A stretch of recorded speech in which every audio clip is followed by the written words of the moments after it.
Tinatawag na Alias Jane, isa daw sa pinakamaganda sa Socorro Bayanihan. Kaya pala lumabas bilang isa sa mga testigo, si Alias Jane ay isa daw pala talaga siya sa madalas na pagsasamantalahan sa kanilang samahan. At ayon sa isang source na si Alias Jane daw ay isa sa pinakamaganda at kinahuhumalingan sa kanilang lugar. Kaya daw pala willing-willy dito ang kanilang leader na si Senyor Aguila. Maging sa social media ay maraming naglalabasan na litrato ni Alias Jane. May ilan-ilan ding nagsasabi na may namagitan daw talaga sa dalawang ito. Halina't ating panoorin ang mga pahayag na sinabi ni Alias Jane. At sa ngayon, Jane, kasama mo si tatay mo, pero ang nanay mo ay nandoon pa rin hanggang ngayon sa kapihan? Oo, Jagiminjo, Jagotro ni Senyor Aguila. Yung mother niya ay pinakasal sa iba, Your Honor. Doon, ni Senyor Aguila. Yung mother mo nakasal sa father mo, pinakasal ni Senyor Aguila sa iba? Oo. So bakit mo naisipan na tumakas? Tungod kay sa katong giminjo ko, nagipugos ra ko, ug dili pwede pa eskwelahon, ug kinakapuyan tungod kay na mga masimasi hakot og buhangin, graba, ug mga kahoy, ug dili pwede ka pagawason nila, ug kanang dagag litaw pa ka, ug pera namo nga mga dagko na mga adult, dili pwede sila mo gawas, ug dili check attendance sila sa voluntaryo. So, lumabas siya dahil pinakasal siya, Your Honor. At saka pagod na daw siya sa dami ng kanilang ginagawa at hindi sila allowed na mag-eskwela, Your Honor. Yung restricted, Your Honor, ay ilalagay sila doon sa foxhole in the middle of the forest at walang pwedeng makakalapit sa kanila. So sa kabila ng lahat ng itong mga pag-uutos, pagpipilit, pagpaparusa, Jane, nung nasa kapihan ka, nakapag-aral ka ba? Dili pwede na mo eskwela kay gibawal ni Senyor Aguila kay makasa ekonomi kay si gani ko no nga Ginoo wa magay ko ng eskwela kami na bahinoong sumusunod niya. So bawal sa kanila ang pumunta sa eskwela, Your Honor, kasi sabi ni Senyor Aguila, siya nga na Panginoon, hindi nga siya nag-aral eh. Sila pa kaya? Oh. So, kung kailangan ko pang itanong, Jane, pero, so bakit mo naisipan na tumakas? Tungod kay sa katong giminjo ko, nagipugos ra ko, ug dili pwede pa eskwelahon, ug kinakapuyan tungod kay na mga masimasi hakot og buhangin, graba, ug mga kahoy, ug dili pwede ka pagawason nila, ug kanang dagag litaw pa ka, ug pera namo nga mga dagko na mga adult, dili pwede sila mo gawas, ug dili check attendance sila sa voluntaryo. So, lumabas siya dahil pinakasal siya, Your Honor. At saka pagod na daw siya sa dami ng kanilang ginagawa at hindi sila allowed na mag-eskwela, Your Honor. Kahit ako, Jane, adult, napapagod din ako marinig lahat nung pinagdaanan mo. Ano pa kaya ikaw, no, na bata pa hanggang sa ngayon. At sa ngayon, Jane, kasama mo si tatay mo, pero ang nanay mo ay nandoon pa rin hanggang ngayon sa kapihan? Oo, Jagiminjo, Jagotro ni Senyor Aguila. Yung mother niya ay pinakasal sa iba, Your Honor. Doon, ni Senyor Aguila. Yung mother mo nakasal sa father mo, pinakasal ni Senyor Aguila sa iba? Oo. Paano mo nalaman na pinakasal siya sa iba? Katong pag-praglit-lit na mo flag racing, nagipatawag si nanay o katong laki.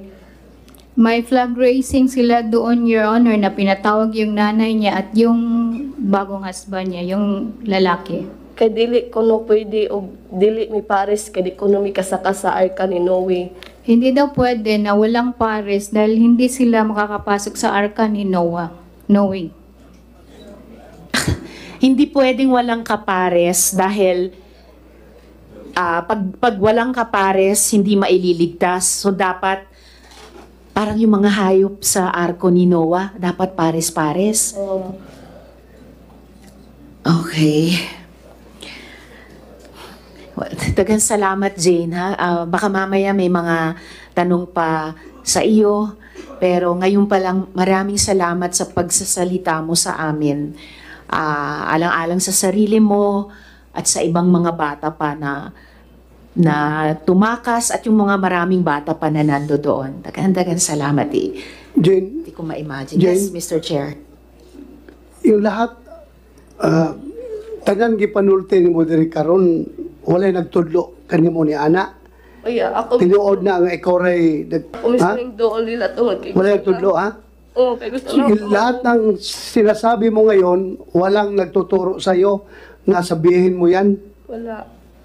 Lahat yan base sa iyong personal experience. Dili man ko kasubay og buya na agihan. Hindi ako makakapagsabi, Your Honor, kung hindi ko nadaanan. Okay. Thank you, Jane. Salamat. Salamat kaayo, Mr. Chair. Ako rin po ay talagang buong pusong naniniwala sa sinabi ng mga bata dahil talagang tumakas sila sa kanilang eksperyensya. At yun ay kinikwento nila sa atin kahit napakahirap nilang sabihin yung kanilang pinagdaanan. At may kasabihan nga po tayo na the truth will set us free. At nagpapasalamat ako sa mga bata. Namumuno sila sa atin sa ganitong gawain. Kaya maraming salamat sa inyo. Mr. Chair, let me just quickly confirm no, yung ilang mga puntong ito sa isa namang adult na dating miyembro ng SBSI. Gusto ko pong tanungin si Mark Vergel Gaisano. Mark, kung maaari kang lumapit. Palihog.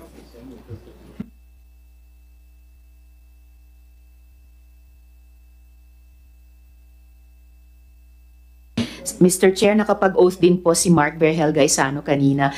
Mark, Tapos na po, ma'am. kinukumpirma mo ba na ikaw ay miyembro ng Agila, yung elite army ni Senyor Aguila? Yes, ma'am. Yes, ma'am. At kailan ka po umalis sa kapihan? Last year, August 2022. Yung kapatid mo rin, ano po, ay ipinakasal ni Senyor Aguila? Yes, ma'am. At ilang taon po yung kapatid nyo nung ipinakasal siya? 12 years old. So 12 years old. Kumbaga, dumaan din siya sa prosesong sinabi ni Elias Jane. Yes, ma'am. Mark, excuse me. Yes, Mr. Chair. Teresa. Pwede mo tanggalin muna para klaro sa microphone. Ha? Thank you. Okay, sir. Salamat. Salamat kaayo, Mr. Chair. At kinukumpirma mo ba yung kwento ni Elias Jane tungkol sa paano ginaganap yung kasalan dyan sa kapihan? Opo, ma'am. Kasi kami yung seguridad noon. Kaya saksi ako. At ilang taon po yung mga babaeng ipinapakasal? 12 pataas, ma'am. Yung mga lalaki naman pong ipinakakasal? May 18 pataas, ma'am. Mark, ano naman po yung konseptong sinabi ni Elias Jane na adyos? Kanang, ang ipa-interpret. Okay lang po magsariling lengguwahe and then papatulong po kami kay Attorney Ruth mag-translate. Kanang mag-adjust, ma'am. Kanang dili sila magkasinabot sa isang asawa o bana. Kanang waya mo musugot na kamo mag-sex na adjust na siya, ma'am. Yung adyos ay yung hindi magkakaintindihan yung husband at wife. At Yung hindi nagsisex, ma'am. hindi nagsisex, Your Honor. At anong ginagawa dun sa mga batang ayaw makipagtalik, ayaw makipag-sex o ayaw magpakasal? Pinipilit po talaga, ma'am, na sila ikasal. Ganun, ma'am. Tapos, kanang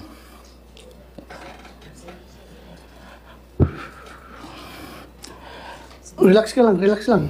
Okay lang. Relax.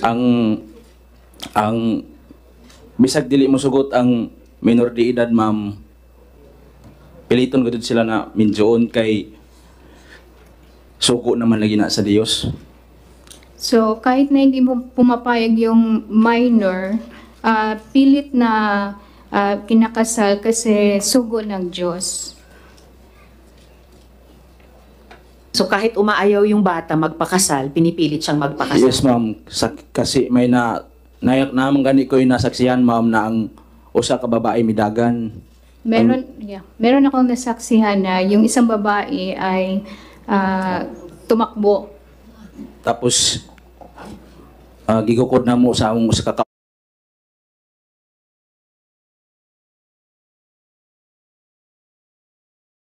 kauban na Agila squad nya gigudod siya ma'am. So we ran after her and we dragged her, Your Honor. Yes, Mr. Chair. Pagkatapos, dinarag, anong nangyari? Kinasal talaga siya, sir. Ikasal siya, ikasal. So kinasal talaga sila. Tapos ang pagka magkasal, sir, sa tanan na pares ni Ja person ay line by line man na siya magunad sa ang babae magunad sa 12 up to 12 pataas, ang lalaki po 18 to pataas. Tapos magsisilik yan si Senior, Your Honor, si uban niya, si kasama niya si Janet Ahok, Roselia Sanico at saka si Karen Sanico. Andyan yan, sir. Sila, yung dalawang babae, sir, yan si Janet Ahok at si Roselia Ahok. Magsisilik sila ng babae at lalaki at tapos sasabihin nila ni Senior na yan sila, Senior, ipalis mo, ganun. Tapos agree din si Senior, sir. So, una is line by line yung babae na from 12 up ang ages, yung mga lalaki 18 up. Tapos, through the assistance of Janet Ahok, Rosalie Sanico, and Karen Sanico, ang senior ay magsiselect.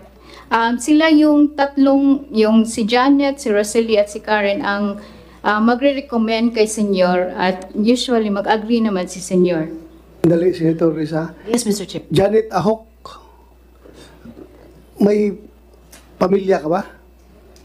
May anak ka? Ilan ang anak mo? Para ma-record. Hello. Papayag ka ba yung anak mo na 14 years old? Ikasal? Ha? Dili, sir. Dili. Sa unsa man nga rason nga naing anak man na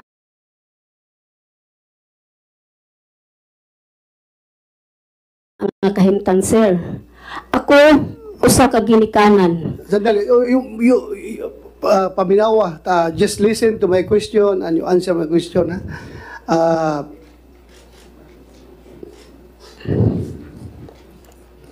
Narinig mo yung sinabi niya na kayo na nag-facilitate pagkasal ng mga bata? Dili na tinuod, sir. Dili tinood? Dili. So we will go back to you later, ha? Pero kung totoo mo niya sinasabi niya, kung gagawin yan sa anak mo, I don't know kung papayag ka. Sigurado kung hindi ka papayag. So we will go back to you. Please continue, Senator Risa. Salamat kayo, Mr. Chair. So, klaro yung sinabi mo, Mark, na sina Ms. Janet, Ms. Rosalie, Ms. Karen ay nagre-rekomenda kay Senyor Aguila. Opo, ma'am. Doon sa pagpapares-pares, pagpili, pagpapares-pares. At usually, nag-a-agree si Senyor Aguila. Opo, ma'am.